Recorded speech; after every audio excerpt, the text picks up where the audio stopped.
In 2010, shortly after being released from a 13-month jail sentence, Jeffrey Epstein received an alluring email. Would you be interested in having all that crap that comes up on a Google search on your name basically disappear? We know the right people to hire. Epstein responded with a simple yes. The man behind this offer was Seckel, an American author, writer, and visual artist, and this email would mark the beginning of a long and elaborate campaign to suppress and silence any articles and reports made online surrounding Epstein's crimes. Shady online accounts were created with the sole purpose of deleting and altering facts on Epstein's Wikipedia to paint him in a better light. I have been asked by Jeffrey Epstein to describe his biography in a professional and accurate way that does not involve any scandals or disreputable content. As a living person, this is his right. Edits across his Wikipedia page kept up, even leading to his mugshot getting completely removed, being replaced with a more recent photo so that those who stumbled onto the page with no or little prior knowledge of who he was would have no idea of his disturbing past. A month into this coordinated plan, Seckel emailed Epstein, "It is 4:30 a.m. I've been up all night working on this project along with my team, pulling all-nighters too. As you well know, all these people are very serious people. Another group is building a different Jeffrey Epstein, a false identity site on sports, and they are writing up all the content on that as I know nothing about sports." Sure enough, JeffreyEpsteinSports.com was created, supposedly detailing his opinions on current NBA and NFL-related news. Though in reality, the person, or rather people, behind this website were all located in the Philippines, and this sports page was only one of many more websites created with the sole purpose of diverting attention from Epstein's crimes. JeffreyEpstein.org had pretty much everything related to his philanthropy, essentially just showing the scientific research he was funding at the time. Another website, JeffreyEpsteinScience.com, was a lot more interesting, because it detailed a conference that took place on St. Thomas Island, which for my fellow Americans, or anyone else who may be geographically challenged, is the island right next to Epstein's Island, Little St. James. The Mindshift conference will take place in early January on the island of St. Thomas and at Jeffrey Epstein's private island in the Caribbean, Little St. James. The purpose is to bring together diverse backgrounds, expertise, and viewpoints to try to push the frontiers of substantive topics. The attendees listed consisted mostly of academics, professors, researchers, scientists, you name it. The conference itself, hosted in January of 2011, while not filmed or recorded, turned out to be such a terrible event. Epstein emailed Seckel pretending to be someone named Susan. It was without a doubt the worst meeting we have ever funded. Seckel, to his own credit, was smarter than a bag of rocks and called out Epstein directly, leading to their eventual falling out. Now, Epstein both funded and ran many conferences in the US Virgin Islands, with the Mindshift conference being just one of them, always inviting scientists with important achievements or backgrounds like Stephen Hawking, who allegedly visited the island. However, even though Epstein had thrown countless events on his island, he wasn't looking for media attention, though in an age of advanced technology, there were bound to be some exceptions. Most notably, Pinterest, Spotify, and Amazon accounts all used in his personal life, separate from his more business-related profiles. His Pinterest has a board named Ideas for the House, which is generally just filled with art pieces and lights. The one saved pin definitely stands out, of a Humpty Dumpty nursery dresser. As a reminder, Epstein didn't have kids of his own, so why the hell would he need a dresser for babies? And it somehow gets even worse. His Amazon account has over a dozen purchases of toys for toddlers and young children, and among one of his last purchases made was the book Lolita. All of these items Epstein bought were found and put together using receipts found in his emails, and knowing that as of right now, only half of the Epstein files have been released, there's a good chance he bought many more of these kinds of things on Amazon. His Spotify account, Gvacation, was used quite often, having 19 playlists, excluding Certified Gangster Bops, which was added after someone hacked into his account years later. His actual playlists consisted of Elton John, the Beatles, and everyone's favorite rapper, Beethoven. Epstein also had 2 playlists titled Paris Flight and Paris Return, with mostly old rock classics and slower jazz music, respectively. This account, surprisingly, is still up and hasn't been deleted like almost every other profile of his across social media, which is something I wish more of these companies like Twitter, Pinterest, and all of the others did. I mean, the guy's dead, he's not using them anymore, and deleting his old accounts is harmful to potential investigations. There could be photos, links, or any type of evidence across them that could point to others involved in Epstein's criminal activities that we now just don't have, only being able to rely on limited archives of them for information. Now, while these accounts are all interesting, there is one more side of things we haven't talked about yet: Epstein's YouTube activity. He did have at least one account here on YouTube named Little Saint Jeff, which we know was officially his due to this email of his YouTube Red subscription, though his overall channel never posted any videos or commented under any other videos as far as we know. He did, however, get sent YouTube videos from loads of other people, like the old-ass actor Woody Allen and his wife Soon-Yi Previn, who seem to have a really cozy friendship over the years. Soon-Yi and Epstein even messaged each other to gossip about and insult a 15-year-old victim of Anthony Weiner's. While these two are teaming up to insult a 15-year-old girl, there hasn't been any concrete proof that Soon-Yi or Woody Allen participated in any of Epstein's crimes, at least with the evidence we have available at the moment. Now, while scrolling through his YouTube email activity, I came across this. Thank you for the offer to cover the 737 training. This video of my work, priceless Warwings viral prank. It's not released or edited completely yet, so please keep private for now. The YouTube video is a roughly 5-minute unlisted prank titled Warwings Final Cut with no subs. The premise of the video was to prank a flight instructor using a certified pilot, to pretend as if she has no flight experience at all as she takes over and performs these insane stunts. The interesting part of this whole thing is the female pilot doing the pranking, Nadia Marcinko, Epstein's main pilot throughout the years, flying him to and from his island, also becoming one of his quote-unquote girlfriends. Many of Epstein's victims have claimed that she participated in his crimes and was very involved in his personal life, and while she was one of his co-conspirators, Nadia is also very much one of Epstein's victims. One victim back in 2008, whilst talking about Nadia, claimed that Epstein had purchased her from her family in Yugoslavia. Epstein bragged he brought her into the United States to be his Yugoslavian slave. So while Nadia was very much one of his accomplices, she was also a victim. Now, regarding this video, there's still one question. Who is the person behind this channel? Izmir Mujab. One Google search will give you one main person of interest, Ahmad Izmir Mujab, the CEO of a Malaysian company, Crewstone International, a private equity and investment firm. Though what does the CEO of a large financial investment firm have to do with some random unlisted prank video involving Epstein's main pilot? Well, when you dig a little deeper into Izmir Mujab, you'll come to find out that he was the man behind a YouTube channel named Maxman TV that has over 1.1 million subscribers. The channel posted videos that are equivalent to today's brain rot TikToks, bad fake pranks.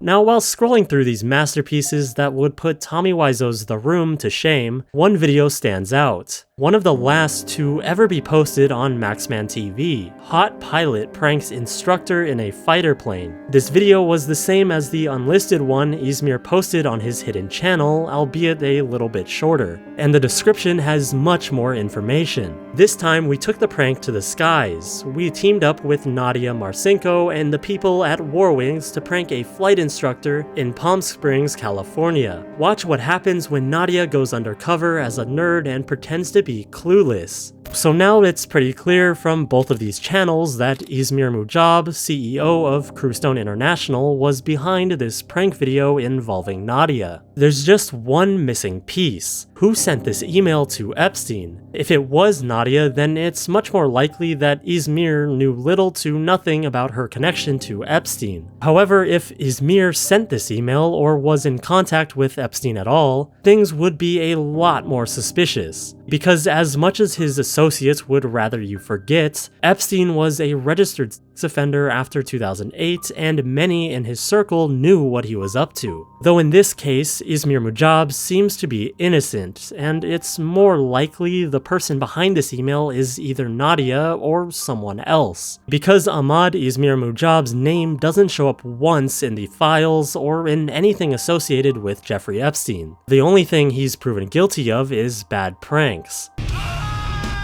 There was one more rabbit hole I wanted to dig into: Aviloop. Welcome to Aviloop, your collective buying website for anything aviation.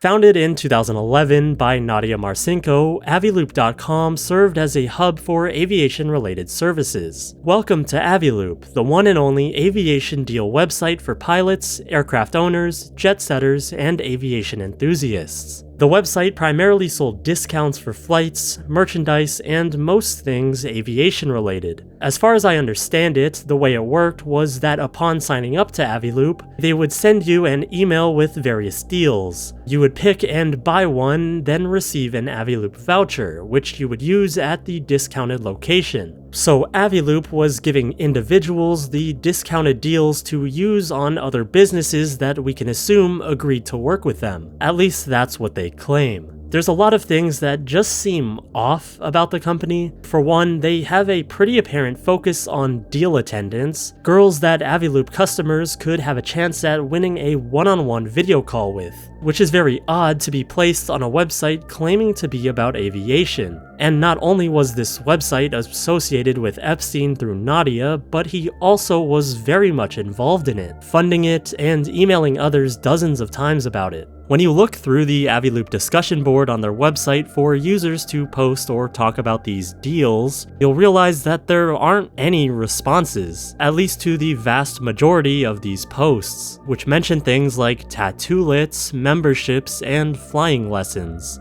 From what we can see, Aviloop was a very low-key website, and looking up the name of the company leads to basically no results prior to 2019. It's all very suspicious, because via Epstein's email history, we know that payments of tens of thousands of dollars were being sent to Aviloop, and probably more that we don't know about. Why would a company so off the radar make so much money offering primarily discounts? Many online have begun to theorize that Aviloop was a front for something nefarious, especially knowing that Epstein had a large role to play in its creation and financials. And I think there's a high chance that Aviloop wasn't exactly what they claim to be. Looking into the deal attendants themselves will lead you down an even further rabbit hole. As of right now, there are 3 deal attendants that we know existed: Shannon, Ashley, and Claire. Shannon is Shannon Cusack, a friend of Nadia's who even lived with her in New York for a short time. Shannon, alongside Deco workers, helped Nadia work on Aviloop's creation, though they claimed long after that they had no knowledge of Nadia's ties to Epstein and her shady past. Now, Deca is a company founded by Dean Kamen, who created the Segway. They mainly focus on research and advancements in technology. Kamen has also been known to be pretty good friends with Epstein over the years, so it makes sense that his company was partially associated with Aviloop. The second girl shown as a deal attendant is Ashley McRoy, a professional model who unfortunately passed away to cancer 6 years after this video was filmed.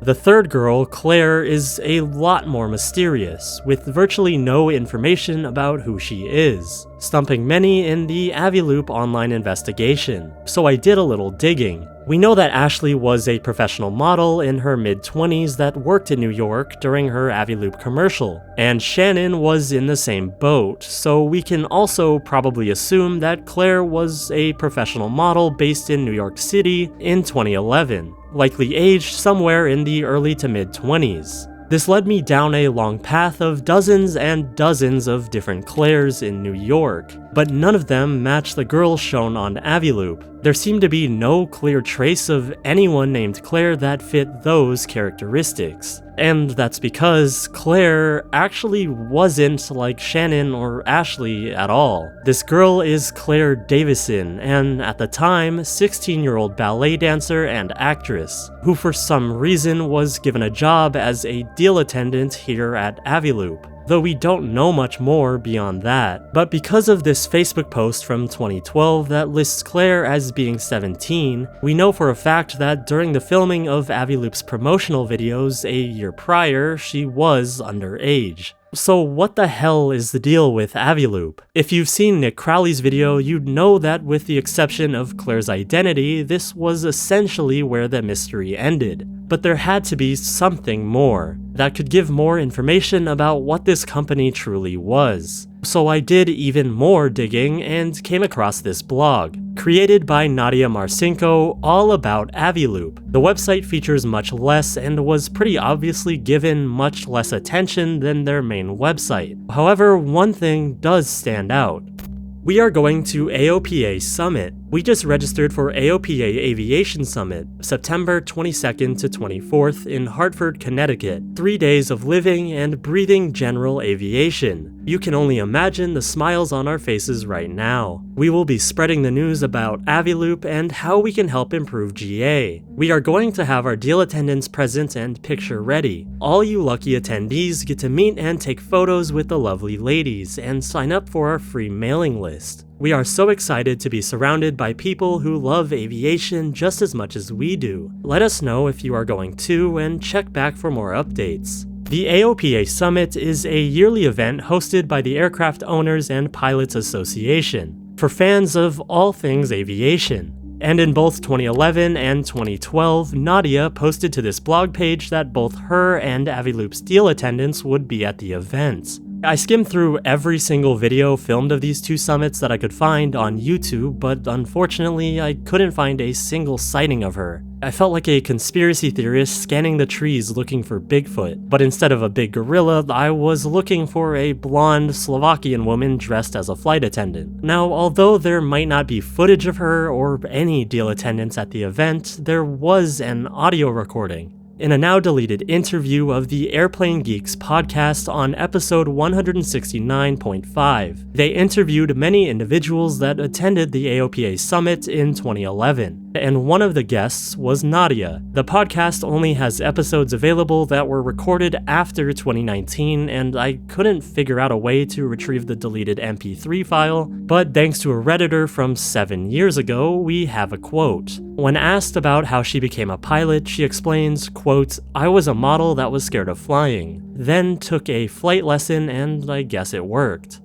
We now know that Nadia and the others actually did attend these AOPA summits in 2011 and 2012. Now, there's one last active lead in the Aviloop investigation, that being an alleged sister company to it named Aviatry. The website is pretty normal, giving a basic rundown of courses, training, and employment, stating that their main mission is to increase the number of female pilots around the world. From what I can find, this website seems completely legit. The thing that bothered some people online years back was that Aviatry was not only somewhat similar to Aviloop, providing aviation-related services, but it also shared some business connections. According to one Redditor, someone named Lana Smith worked for both Aviloop and Aviatry, developing the two websites. This allegedly comes from her LinkedIn, but it seems as though she deleted that part from her profile sometime after attention was drawn to it. I know some of you may be thinking that this could be fake coming from a Redditor, but I'm actually willing to believe them. Because under an archived version of Aviatry's now deleted Facebook page, one company is listed in the related pages section that stands out. Earth Ahead, an eco-friendly lifestyle brand that was founded by Lana. So given that Aviatry's very small Facebook page with suspiciously very little engagement showed a connection to Lana's company, I think it's safe to assume this Redditor was telling the truth.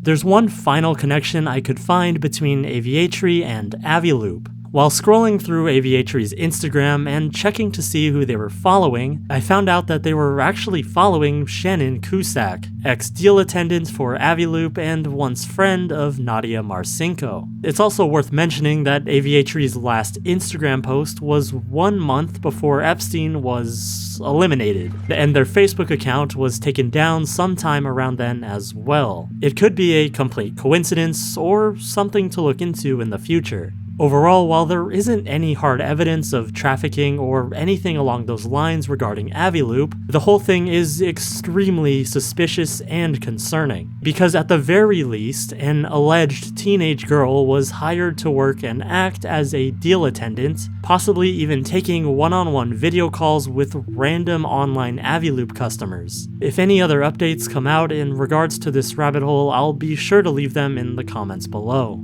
Now, there's one final Epstein rabbit hole I found that I'm genuinely shocked I haven't seen anyone talk about before, and it revolves around everyone's favorite topic, AI.